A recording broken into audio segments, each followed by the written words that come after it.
ವಿಶ್ವದಾದ್ಯಂತ ಜನರ ಜೀವ ಹಿಂಡಿದ ಮಹಾಮಾರಿ ಕೊರೋನಾ ಸದ್ಯ ಕಣ್ಮರೆಯಾಗಿದೆ. ಆದರೂ ಕೂಡ ಸದ್ಯ ಬಿಬಿಎಂಪಿಯಲ್ಲಿ ಕೋವಿಡ್ ಮತ್ತೆ ಸದ್ದು ಮಾಡ್ತಾ ಇದೆ.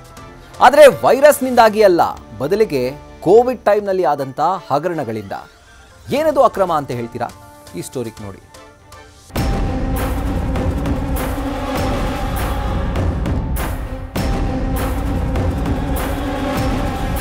ಕೊರೋನಾ ಈ ಹೆಸರು ಕೇಳಿದ್ರೆ ಈಗಲೂ ಜನ ಬೆಚ್ಚಿ ಬೀಳ್ತಾರೆ.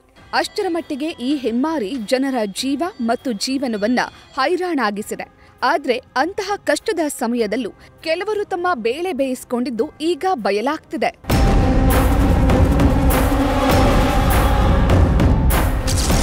ಪಾಲಿಕೆ ಆರೋಗ್ಯ ಇಲಾಖೆಯಲ್ಲಿ 127 ಕೋಟಿ ರೂಪಾಯಿ ಹಗರಣ. ಅರ್ಹತೆ ಇಲ್ಲದ ಕಂಪನಿಯಿಂದ ಸ್ಯಾನಿಟೈಸರ್ ಖರೀದಿ ಆರೋಪ. ಹೆಮ್ಮಾರಿಯ ಅಟ್ಟಹಾಸಕ್ಕೆ ಜನ ಜೀವ ಬಿಟ್ಟಿದ್ರೆ ಇತ್ತ ಕೊಳ್ಳೆ ಹೊಡೆಯೋರು ಸಿಕ್ಕಿದ್ದೇ ಚಾನ್ಸ್ ಅಂತ ಸಿಕ್ಕಿದಲ್ಲೆಲ್ಲ ಲೂಟಿ ಹೊಡೆದಿದ್ದಾರೆ. ಇದಕ್ಕೆ ಬಿಬಿಎಂಪಿಯ ಆರೋಗ್ಯ ಇಲಾಖೆ ಕೂಡ ಹೊರತಾಗಿಲ್ಲ.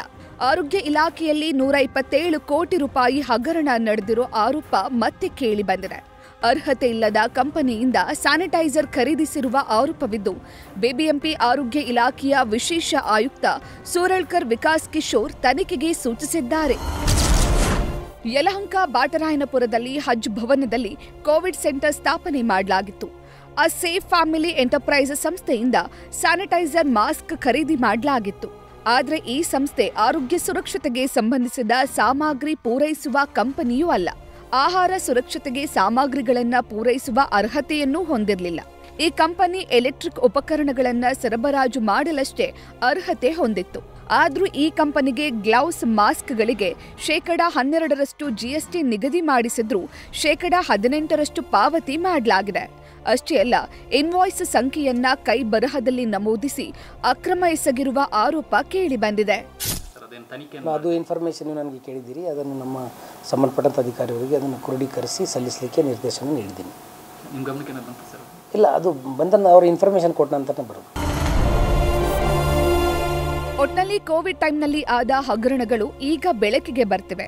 ಸದ್ಯ ಆರೋಗ್ಯ ಇಲಾಖೆಯ ವಿಶೇಷ ಆಯುಕ್ತರು ಇಲಾಖೆಯಲ್ಲಾದ ಹಗರಣದ ಬಗ್ಗೆ ತನಿಖೆಗೆ ಸೂಚಿಸಿದ್ದು, ಸತ್ಯಾಸತ್ಯತೆ ಹೊರಬರಬೇಕಿದೆ. Sattar, news first, Bengaluru. News first ನಿರ್ಭೀತಿಯಿಂದ ನಿಮ್ಮ ಪರವಾಗಿ.